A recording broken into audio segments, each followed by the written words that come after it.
everybody, and welcome back to Lifers TLC. I'm Laura. And I'm Jay. And today we have two very special guests with us. Today we have Michelle and we have Konsa. Thank you guys so much for joining us today. Thank you for having us. Thank you for having us.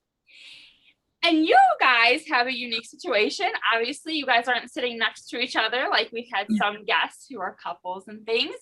So you guys are actually a living donor and a recipient. So I would love, Konsa, you are the recipient. Could you tell us what your diagnosis was and where you came from in need of a transplant? Yeah, I would say about almost 5 years ago, I was just being very weak at first, and I thought I was just, sick. I needed much rest, but it went by a week without, I rested a week and I still couldn't feel any better. So I decided to go to see my doctor. And that time I got to the hospital, they were like, "How did you get here?" I said, "I drove myself, of course." And they're like, well, of course they did some tests and they came in like, "You need to go to the ER right now." And I said, "Why? I'm fine." And they were telling me, "No, you're not. You're walking on 4% of there's 4% blood in you. You don't have nothing in your system right now. So you have to go to the ER." And, I went to the ER, I was very confused, afraid, scared, like what's going on. And when I got there, they run some more tests and they were telling me, we're going to go ahead and do some blood transfusion because you do not have anything in your system. And they gave me the bad news that my kidney were failing. And I was like, "No, I feel fine." They're like, "No, you're not. I mean, let's see if maybe when we give you the transfusion, we'll see, maybe it'll bring up your kidney level. But right now it's not looking good for you." So for me, it was like just a shock experience. Like I got there and they told me the bad news and it went from there. So you felt like you were just like sick, you have the flu or something, like a touch of something, go to the doctor, they'll give you some antibiotics or whatever and you'll get better. But that's really wasn't the case. It was not the case. Yeah. So you had the blood transfusions. Obviously, things didn't really get better with your kidneys, right? So were you able to go home? Did they keep you in the hospital? Did you have to start dialysis? I was able to go home that day. I felt well, right after they gave me the transfusion. So I felt better and I was like, I'm good now. I can go home, denying the fact that my kidney level didn't go up after the transfusions. And, I was more in denial that time because I don't want to hear it. I just had my son. He was very young at that time. I was working.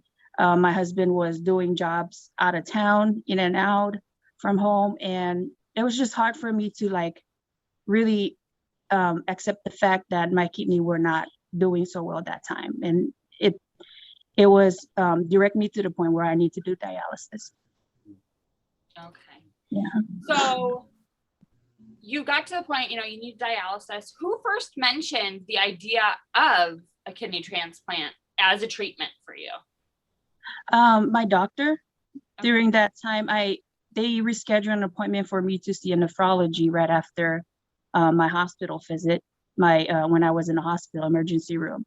So I think it was a week after I went to see a nephrology at the same hospital, and they kind of, went through the whole transplant stuff, not transplant, but kidney dialysis, and then also introduced the fact that there is also but a better option where you can transplant. But during that time, I was in Los Angeles. The transplant list during that time was about 10 plus years wait on the waiting list. Right. And that's for a deceased donor, right? That's for a deceased donor list. Correct. Okay. Yes. So did you sign up at the time to go on the list, or did you opt to do dialysis? That time I was still very much in denial. Okay. Even to that point. um, they showed me the video, they were giving me information for dialysis, but I was really in denial. My heart was hardened. I was like, no, there's no reason for me to get on dialysis. And, it got to the point where, they had to literally show me my numbers, my blood numbers. And that's when I was like, okay, but yeah, yes. Okay. You are still in California then, right, Konsa? Say it again. That was in California, right? This was all in California. Yes. When all this happened it was in California, not in Illinois. Yes. And then, so when did you come to Illinois? So I started dialysis 2015. So I did about an hour and couple months dialysis in Los Angeles, and then my husband had to transfer for his job to Illinois in 2016, summer of 2016. That's when we came to Illinois, and a year after I met Michelle. Which is awesome. So when you moved to Illinois, what hospital were you going at? What hospital were you, the transplant center that you guys were using? First they gave me, they put me up in Joliet. St. Joe's. Yeah, they put me in Joliet. And then right after that, it was because of the same facility that I was in Los Angeles. So they tried to just put me in the same facility, but it's a little further away from my home. Right. So I found out that there's one that's only 3 minutes away from my place that time. And then I was like, you know what, it'll be better if I just transfer there. So I did about a week in Joliet, Illinois, and then I moved back to Morris. Okay. Awesome. Yeah. And then, so you moved to Illinois, you still need a kidney. Yes. Did you transfer then to the Illinois list to look for deceased donor? Not right away. Okay. Not right away. Probably I would say, because I did dialysis about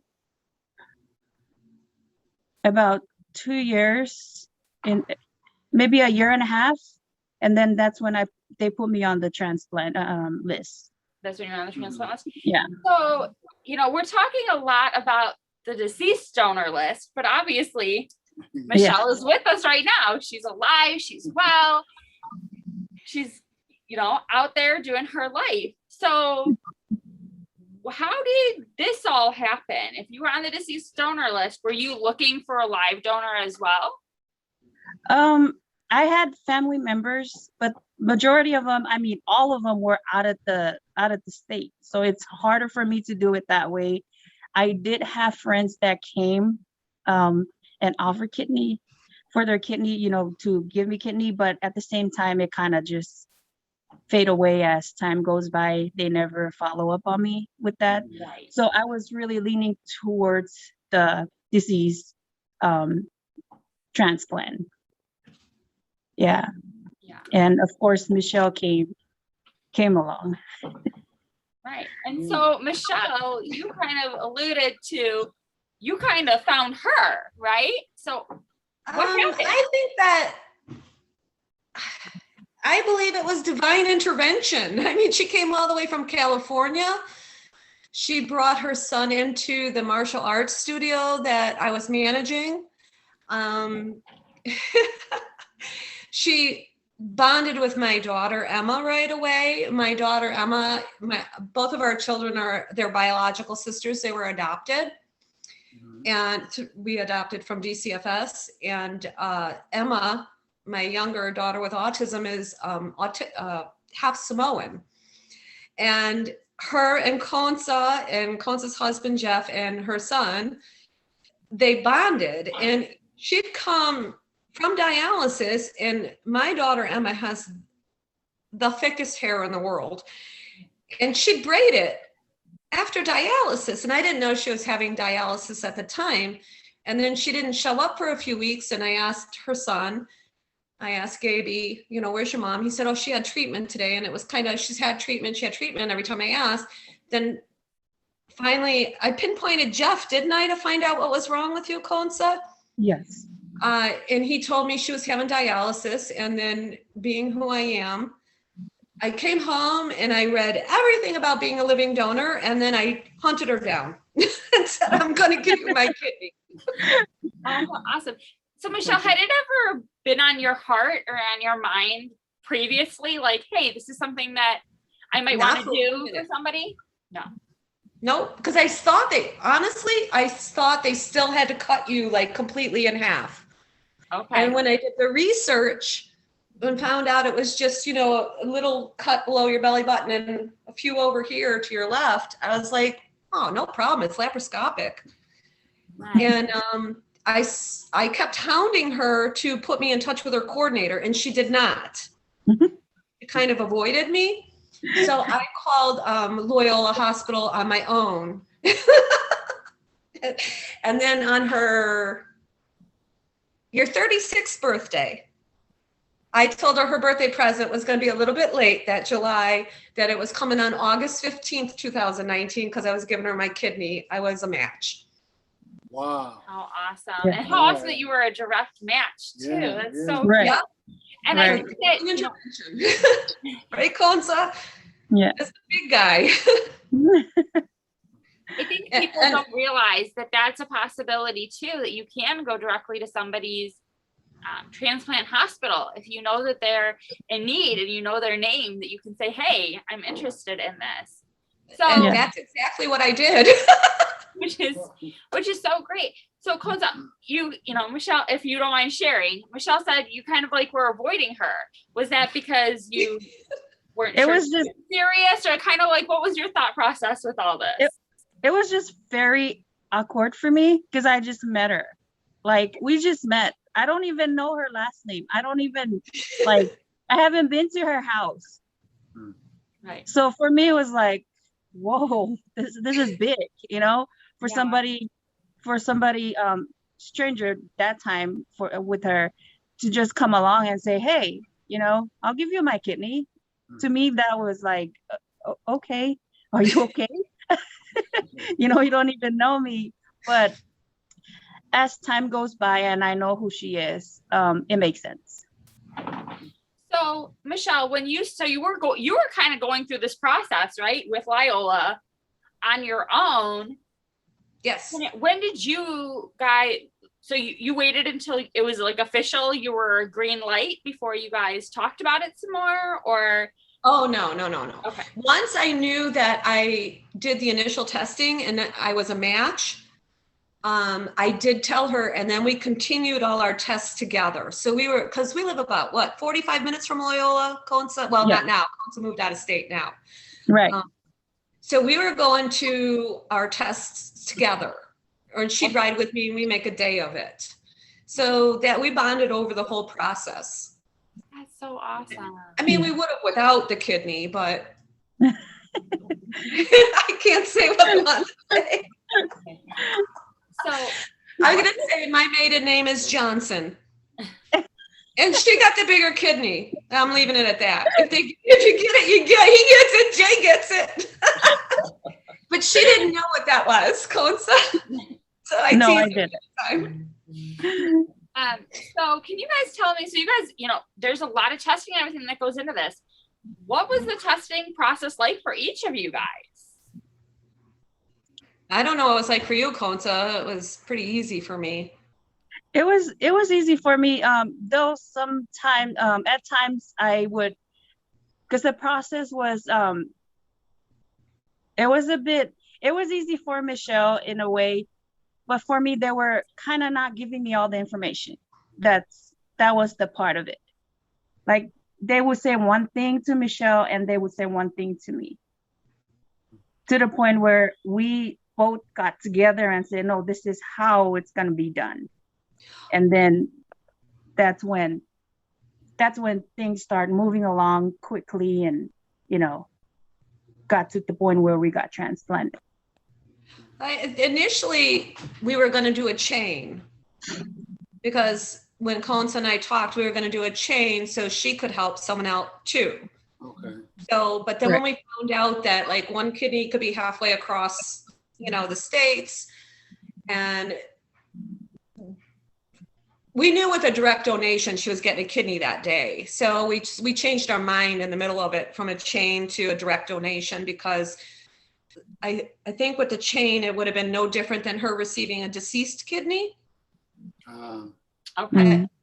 And so we went with a direct donation Okay. instead of going with the chain. Thinking about doing the cross match at first. We were going to, and it was going to take longer. Right. Longer, yes. And she had already had no veins left, right, Konsa? I didn't. They poked every vein on this hand. Yeah. Oh. Yeah. So we went with direct so we could get it done. Yeah. That makes sense. And she could feel good. So going into transplant and donation day, who did you guys each have there to support you? Oh, Lord. Our husbands. Our husbands are like long lost brothers now. And they're both very silly. And her husband took a beautiful video of us, 2 days later, going down the hallway in our Johnny. That was the day after our transplant. Was it the day after? It was when you got moved from ICU to my floor. Correct. Yeah. And he played Rocky music behind us walking down the hallway. Her husband. Yeah, it was both of our husbands, and some of my mom flew in from Denver. Some of my family flew in from Denver. Oh, that's so special. How was the recovery time with you guys? Like, how long did it take for you guys to feel like you're kind of getting back to, back up to speed? Konsa was quicker. Yes. I was quicker. I feel better. Right after transplant, I felt the change. Okay. It was just the incision. That was hard. I still feel the pain, but as far as like my overall well-being, just from that transplant alone, it was good. I felt the difference. Oh, that's so awesome. So and was they sometimes call it like a sleepy kidney where it takes a little bit to wake up, or did it work right away where you didn't have Mine worked right away. Oh, awesome. So you just wake up from surgery and don't need any more dialysis. That had to No. Fantastic. Nice kidney, Michelle. Great job there. That's why when you don't drink ever, because you don't like the taste. And Michelle, how was your recovery? Well, I actually had to stay in the hospital the whole time Konsa was in the hospital because I had a hematoma. Okay. Which I had gone anemic. It was, to me, I'm a veteran at surgery, not a big deal. I will say with the whole, how do I put it? They do not give you the pain meds that they used to. Right. And it's better because you actually do get up and force yourself without overdoing it. And in the past, when I've had surgeries, they give you so much pain meds that your intestines don't wake up right away and stuff. And you don't tend to get up as quickly and move around. Without the pain meds, you do get up and move around because you're not so tired. So I was a good 4 to 6 weeks out of work. But when I went back to work, I went back to exercising, and I finished my certification for my first degree black belt at 50. How old was I? 53. Wow. I was 53, right? Was it Yeah. 50? So I did pretty good. I mean, the best advice I can give is make sure you're fit and healthy before you go in, which I was. Right. You gotta stop the dark colas. That was hard for me.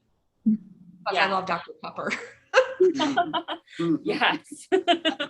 But she did. I still treat myself once in a while. And then I just a lot of water.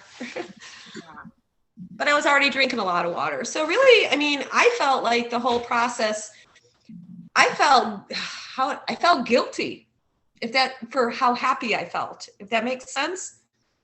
I think that makes sense that, yeah, because you were doing something not only to help somebody else, but it also improved your lifestyle and I'm sure your outlook then as well. I still to this day, if I even say I was a living donor, I feel like I'm bragging almost, but I'm not. I just want people to do it. It's not that hard. Right. Mhm. Yeah, Mhm. absolutely. I think that's great advocate work. Thanks. I mean, Sound you like- need to, some people are up and around. Belong to the living donor group and some of them are up and around in 2 weeks. Wow. And I was up and around in 2 weeks, just not moving very fast. Yeah, you should feel a bit longer.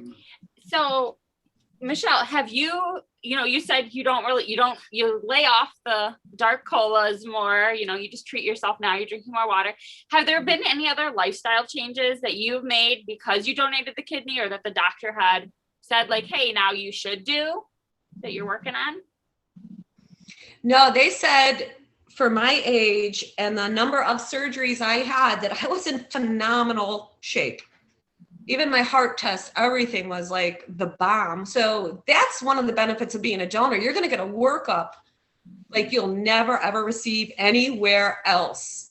Yeah. I mean, they check for autoimmunes and cancers and like, they even knew that I was immune to chickenpox without having the chickenpox.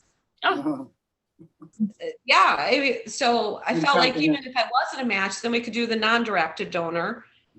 And the benefits myself, peace of mind. My mother passed at 51. So it was a lot of peace of mind for me too, having the test done. Yeah. I'm My husband said sure. I can't give any more organs away because I looked into giving up my liver. He says no more. Yeah. Well, I think you've done a great job. That's been amazing. So Konya, same question for you. What, we know you're on anti-rejection medications now, right? What Mhm. first of all, how have those been for you? Because I know some people's bodies react more to them than others. And then just how about lifestyle changes that you've made now that you're a recipient? With my medication first, it was I have to get used to it. There were some changes, in the beginning, try to see which one that will fit me most. Which we got right now, it got corrected and now we're going. It's that one for my medication is going good right now. As far as my lifestyle change, just the normal, try to manage my intakes on certain things as far as salt, make sure I drink a lot of water. Before, water was not really, it was not big on me, but now I noticed I know now the importance of drinking a lot of water. Mhm. Yes. Oh, and I totally understand that. I know there's times that sorry, that's on my screen driving me crazy. I know that was one thing when I started learning more about kidneys and just, about all the way our organs work and everything. I'm like, I love water, but it's like, oh, but this lemonade or, oh, this Coke or whatever would just taste better right now. It's like, no, like try drinking some more water here. It's better for you. And like truly understanding why it's better for you. I had a question for Correct. Michelle. Michelle, so going back to the time when you started researching the whole idea of becoming a donor, and to the time that you actually were able to donate, was the process what you thought it would be?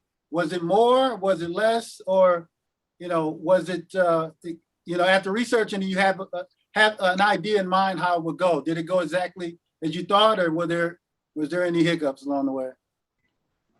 I don't think there was any hiccups. I decided when I found out she could do a living kidney donor. I came home that night, did the research, and told my husband I was doing it. Period. Okay. And none of my family knew until it got posted on Facebook that I was out of surgery. And then my brothers and sisters, only my husband and my aunt knew I was actually having it done. I didn't tell anyone because they tend to get a lot of negativity from people. Why would you do that to yourself? Yeah. That kind of thing. So I researched that night when I found out. I decided I was going to do it. and I think it was 10 months from start to finish. Okay. Wow, that's not bad. I've heard That was of- as a directed donor, right? It was 10 months, wasn't it, Konsa? 10 months? Yes. Mhm. 10 So, months. I like what you said though about you had some that, you know, you're afraid of that negativity. And I think that's something that So much. people can really get a hang up on, where they're like, you know, it might be something that's on their heart. They might have heard a story. They might have met somebody. They, like Konsa, they might have, you know, seen, you know, we've seen billboards out or different, you know, things even on Facebook, like, hey, I need a kidney. And it's like, that almost can stop that. So, you know, like that, their fear, or they're like, oh, how are people going to react to that? So how do you now think differently, or how is it different now that you've had the surgery? Because you seem, you're more of an advocate now that you're talking about it. Is that true? How do you Absolutely. And how, well, for instance, my aunt was, who I'm very close to because my parents are passed. My aunt, I'm very close to her, and she has rheumatoid, and she did not understand at all. She was pretty mad at me, and she's a very strong part of my life. She's my best friend. She's a mom. She's my aunt. She's everything. And she didn't want me to do it. And I said to her, if I could cut off my left thumb, which I don't need because I'm right-handed, and I could fix your rheumatoid, would you let me do it? And she went, well, yeah. I said, then what's the difference? Then she got it. And she was not aware that I hadn't told any of my other family members. So they weren't happy, but my feeling is it was none of their business. That's my body, my choice. Right. And I can't explain how I knew that I was supposed to do it, but I just did.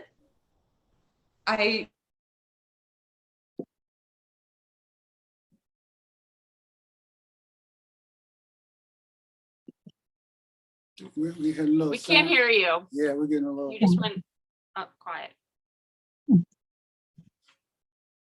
sound. It's my internet. Okay, now Now we you're can back. hear My you. internet went in and out again. Yeah.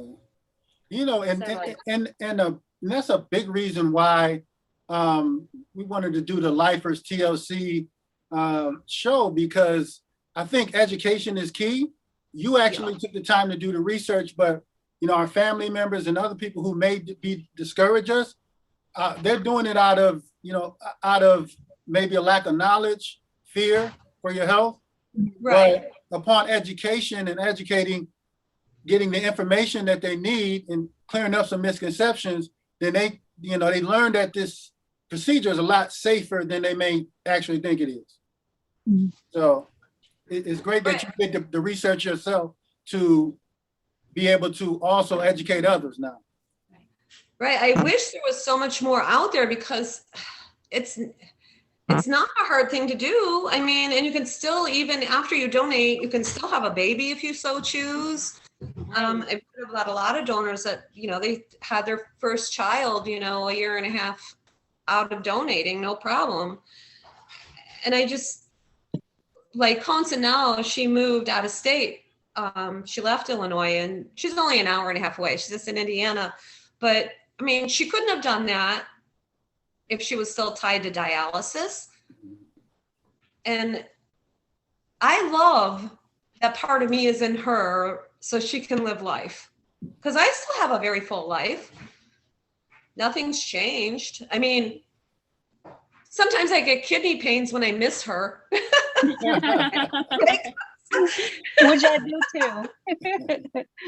But you know, it's important to note for people, you don't, as a donor, you don't have to take any med, like any, you know, anti-rejection meds or anything like that either. So, you know, there's no medication like that involved when you're a donor. I came home on iron pills because I went anemic, and extra strength Tylenol. Mm-hmm. That's Wow. it. Yeah. Yeah. You know, are you uncomfortable?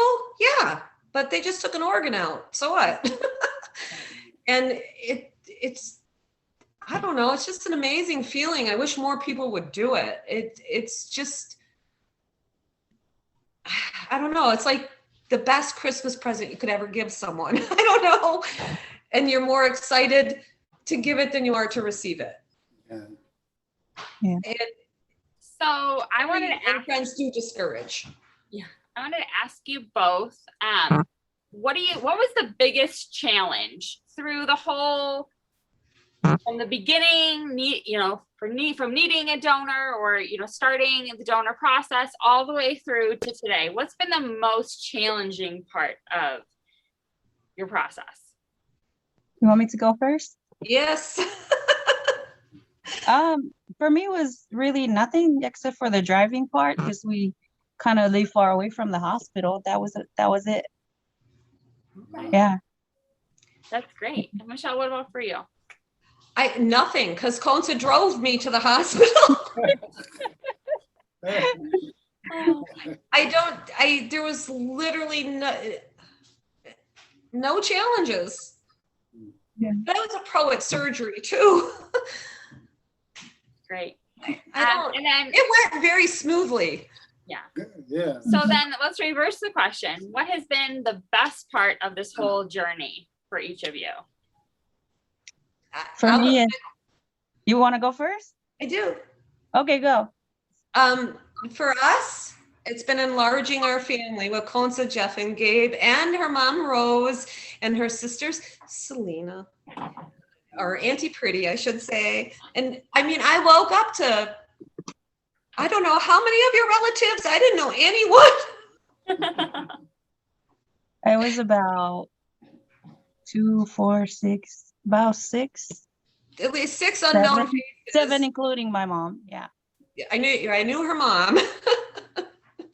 But I woke up to all of her relatives, and it was just so cool. And I mean, we have a big family too, but I don't know, it's different. She's definitely my kidney bean for life, right? That's right. Well, for me, the same thing as Michelle, it just, we're now family. We went from complete strangers to now family. Yeah. For life. I think that is one of those things that people aren't aware of. You're just not aware of that. And then when you're actually, you guys are connected in such a way now, it's just inseparable, unbreakable connection. And I think that's one of those things that you don't go in thinking about, but you come out with extra, now you guys are family. And so it's just a beautiful thing. Yes.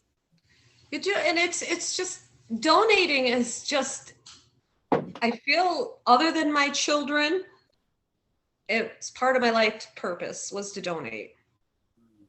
I really do. And I just think if more people would research it and see that it's not that difficult to do, and you give another person a chance at life. Right.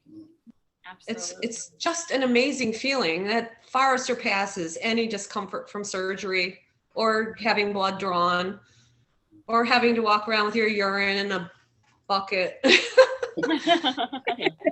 the nitty gritty of it all, but it's not so bad.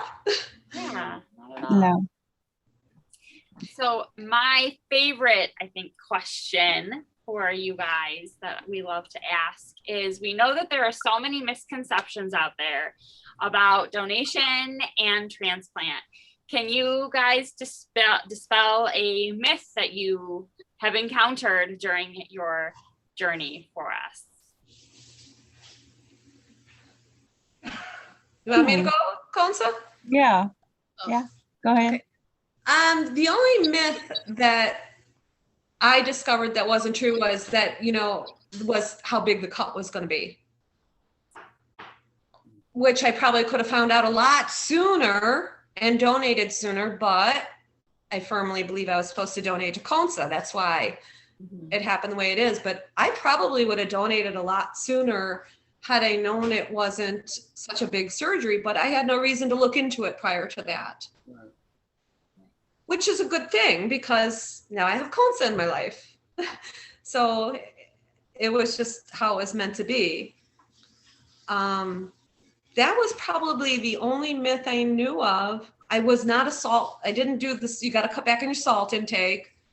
You can't have your dark colas and stuff, but I wasn't really that kind of person anyways, so it didn't matter. Okay. And I do know that what I learned that I did not know was that you really have to have a healthy BMI. Mhm. Your body mass index, it has to be very good. You can't be overweight. Correct. Right. I don't know. For me- Konsa, what about For- for you? For me, it was just the whole transplant surgery process. I thought, going in, we're gonna be side by side on the same inside the same operation room, doing the same thing at the same time. But I didn't understand that it'll be one before, one will go in first and then the other will come after. I thought we were gonna hold hands while they do We the were whole- hoping. That would be cool. Fun. But actually, they could have done us side by side. They didn't because I had scar tissue from previous surgeries, and they weren't sure how easily my kidney was going to come out. So I had to have me open and see how much scar tissue there was before they wheeled Konsa in, right? Konsa, Correct. you Mhm. were like 20 minutes behind me. Yes. Yeah, but that was because I had scar tissue and they weren't sure. Right. Otherwise, I know we wouldn't have been able to hold hands, but I think we would have went side by side, wouldn't we have? I don't know. I don't know either. That would have been interesting. We were within 20 minutes. She was wheeled in after me, Okay.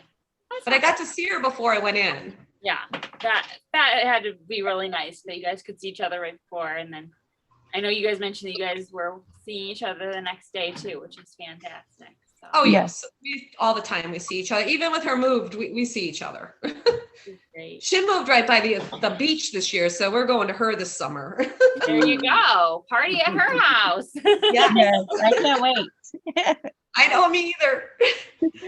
And then my last question for each of you, I don't know if you'll have any more, is for each of you, you guys are in two different shoes, but for anybody who's in your shoes, who, for Michelle, you find out there's a need and you want to meet it. Konsa, for somebody who finds out that they need a transplant, what words do you have for them? Research it, go through the process. Even if you're not a match, do it. You will find out if you have any underlying health conditions, and if you don't, then donate. Just donate. You will feel so good about it. Again, I wish I could do it again and again. But if I pass away, Konsa gets my other one. The one that's left. Well, you know you're already a match, so. That's Yes. right. That's right. Well, she may not need it. I'm all positive. So Jay, if something happens, Konsa, make sure it goes to you. Okay, Okay. all right. It's growing still. That was something I didn't know about, is growing pains. Yeah. Whoa, those are pretty, like, all.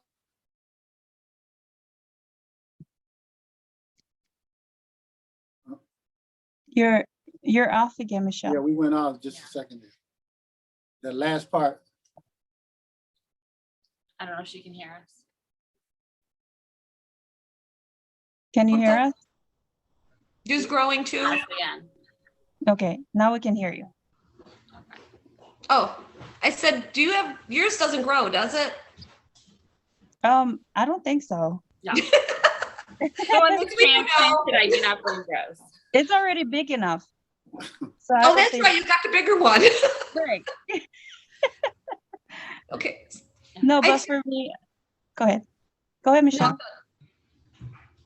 Okay. For me, what I have to say to someone out there who needs a kidney is to don't give up. Don't give up. Miracles happen.